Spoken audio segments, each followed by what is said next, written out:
पंचायत समिति बागीदोरा के नवनिर्वाचित प्रधान सुभाष खराड़ी से आरपीडी न्यूज की खास मुलाकात में उन्होंने आरपीडी न्यूज के माध्यम से बताया कि निस्वार्थ भावना से जनता की सेवा करना उनका उद्देश्य रहेगा। वे साथ ही उन्होंने कहा कि जिस किसी विकास कार्य से हमारा क्षेत्र वंचित है, सर्वप्रथम उसे पूरा किया जाएगा। तो आइए सुनते हैं बिरबल कड़वा के साथ खास मुलाकात में नवनिर्वाचित प्रधान सुभाष खराड़ी जी के अपने क्षेत्र में विकास कार्य के प्रति विचारों को। आरपीडी न्यूज से मैं बिरबल कड़वा और आज हम पहुंचे हैं पंचायत समिति बागीदोरा के नवनिर्वाचित प्रधान सुभाष जी खराड़ी। उनसे खास बातचीत करते हैं कि उनके मुद्दे और मसले क्या रहेंगे। गांव के लोगों ने उन्हें मान सम्मान दिया, इस क्षेत्र के लोगों ने मान सम्मान दिया। और यहाँ विशेष तौर से बात करें तो कांग्रेस का बोर्ड बना है। रेगुलरली 15-20 सालों से हम देख रहे हैं कि यहाँ कांग्रेस का बोर्ड आज तक बनता है। तो बात करते हैं प्रधान जी से। प्रधान जी, सबसे पहले नमस्कार, बहुत बहुत बधाई आपको। नमस्ते, धन्यवाद आपको बहुत और आपका यहाँ मेरे घर पर आए, आपका स्वागत। प्रधान जी, कैसा महसूस हो रहा है इस पद पे, इस मुकाम पे, इस क्षेत्र के लोगों ने आपको मान सम्मान दिया और उस पद पे बिठाया? बहुत अच्छा अनुभव कर रहे हैं जी जी, क्योंकि मैं टीचर होते हुए मैंने कुछ महत्वाकांक्षा पाली थी जी जी, जिसकी वजह से आज जनता ने कौन करी। पहले भी किसी पद पे रह रहे हो या राजनीति का टर्नओवर कब से स्टार्ट हुआ? मेरे पिताजी महमूद, मेरी पृष्ठभूमि आनंदपुर पंचायत समिति में मंडल होकर है। मेरे पिताजी वहाँ 28 साल सरपंच रहे थे। जी, कोरोना विस्थापित होने की वजह से हम इस गांव में आके बसे जी जी, और 86 में मैं यहाँ पे आया। जी, उसके बाद मकान बनाया इस गांव के अंदर। 2001 में मेरे छोटे भाई की बहू को जिला परिषद सदस्य बनाया। जी जी, और उसके बाद में मैंने 2005 में पंचायत समिति पंचायत बागीदोरा में मेरे मिसेज को चुनाव लड़ाया सरपंच का। मैं 100 वोटों से हार गया। जी, उसके बाद में मेरे मन में मेरे पिताजी एक गांधीवादी विचारधारा के थे। जी, पैरों में जूता नहीं पहनते थे। उन्होंने कोरोना विस्थापित के जितने भी लोग थे, जब तक नहीं बचेंगे तब तक मैं पैरों में जूता नहीं पहनूंगा। जी, इस तरह से तो मेरे मन में एक संकल्प था कि मैं भी एक राजनीति में रह करके इस काम को पूर्ण कर सकता हूं, क्योंकि विस्थापित लोग थे वो सभी का नेतृत्व मेरे पिताजी कर रहे थे। इस क्षेत्र में जो भी लोग वहाँ से दूर क्षेत्र में आए तो उनको मैं जमीन संबंधी विस्थापित में आने वाली समस्याओं को समाधान करने के लिए कोरोना लोक संघर्ष समिति का मुझे अध्यक्ष भी बनाया। जी जी, और मानगढ़ धाम में जो मानगढ़ फाउंडेशन, उसका मैं सचिव हूँ। मालवीय जी हमारे अध्यक्ष हैं। जी जी, और वहाँ पर भक्त होने के नाते मानगढ़ तमाम गतिविधियों को जो चल रही है उसमें कुल मिला के ये कह सकते हैं कि हर क्षेत्र में आपको अग्रणी भूमिका रही है। पहले आप टीचर रहे, उसके बाद में समाज के अंदर एक पिताजी का एक सपना भी था कि जो इस क्षेत्र की समस्याएं हैं, एजेंडे हैं, वो हम आगे रखें, उनकी समस्याओं का निराकरण हो।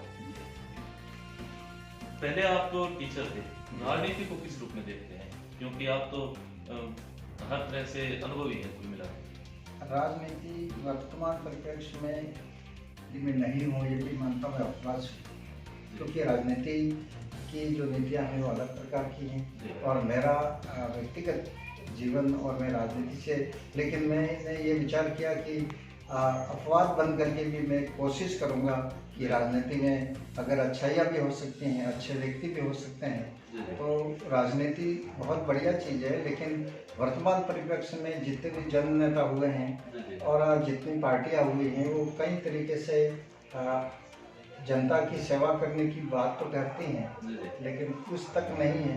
लेकिन मेरे मन में एक मैं अपवाद बंद करके भी राजनीति में अच्छा काम कर सकूं, ये मेरी भावना है। मेरे जीवन के लास्ट लक्ष्य ये कि 65 साल हो गए हैं, तो जीवन में अच्छा काम करके मैं सिर्फ जनता की सेवा करने के उद्देश्य को लेकर के मुझे बंद करके कोई बहुत बड़ा काम और कुछ नहीं करना है। और सबसे ज़्यादा मेरे मन में एक मेरे पिताजी भी थे, गरीब तबके और वाजिब व्यक्ति जिसकी समस्या है जनता की, उसकी ओर मेरा ध्यान आकर्षित रहेगा।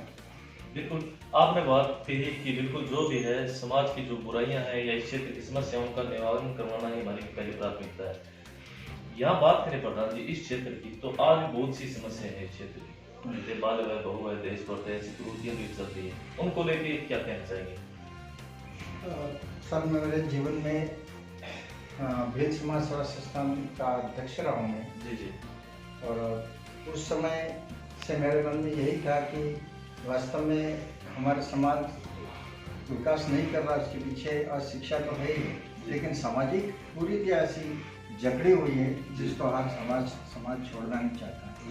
मेरी तो मन में यही कल्पना है, मैंने कई जननेताओं से भी बात की थी कि 5वीं अनुसूची है प्रदर्शित करती है कि आप कि आदिवासियों के अलग जो हैं उसको हम ग्राम सभा के मार्फत से एक नियमानुसार लागू करें, ये मेरी एक कल्पना है। क्योंकि सबसे पहले अगर जब तक सामाजिक कुरीतियां खत्म नहीं होती तब तक इस क्षेत्र में विकास तो बहुत हुआ है, लेकिन उसकी वजह से एक नासूर बन करके ये जो कुरीतियां हैं वो हमारे समाज को खत्म किए हुए हैं। तो कुल मिला के ये कह सकते हैं कि जो बुराइयां हैं उनको मिटाना है। बिल्कुल मिटाना है, तभी जाके हमारा समाज आगे बढ़ेगा या क्षेत्र आगे बढ़ेगा, ये मेरा अपना मानना है।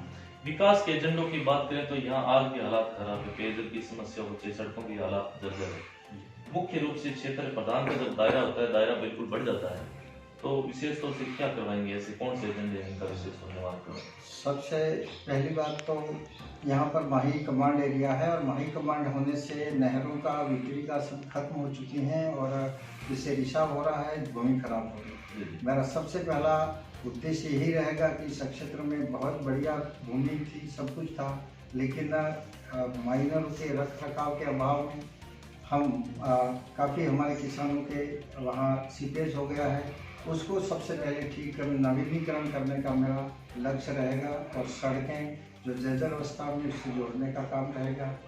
ये 2-3 बातें कुल मिला के ये कह सकते हैं कि प्रधान बने तो है एजेंडे समस्याएं हैं जिनका निवारण करना पहले प्राथमिकता रहेगी। आप टीचर हैं तो वर्तमान की शिक्षा स्तर को लेकर क्या कहेंगे और इस क्षेत्र में नए क्या आयाम स्थापित किए जाएंगे? शिक्षा के क्षेत्र में यहाँ काफ़ी कुछ करने की आवश्यकता भी है और वर्तमान समय में कोरोना होने से मुझे बड़ा दुख है कि हमारे ग्रामीण इलाकों में शिक्षा से बच्चे काफ़ी पिछड़ रहे हैं और इसे एक महामारी है और हम ये कह नहीं सकते, लेकिन साल भर तक अगर बच्चा का जो नुकसान हुआ है उसके लिए हम अब सरकार से प्रयास करें। मैं तो यही कह रहा हूँ कि कोरोना के डर से अगर हमारा 25 साल हमारा शिक्षा के मामले में समाज पीछे चला गया है, इस क्षेत्र पीछे चला गया है, कई प्रकार से अब आने वाले समय में और उसको ज़्यादा प्रयास करेंगे। और जैसे स्कूलें वगैरह तो खुली हुई हैं, लेकिन ये उसको कैसे पूरा किया जाए ये हम आगे भी मंत्री महोदय से या सबसे मिल करके प्रयास करेंगे। मैं तो यही शिक्षकों से भी यही कहना चाह रहा हूँ कि आप बच्चे को अनऑफिशियली बुला करके भी पढ़ा सकते हैं, घर जाके भी पढ़ा सकते हैं, जिससे बहुत बड़ा जो नुकसान है लोकतंत्र में या किसी भी समाज में शिक्षा बहुत ही ज़रूरी है।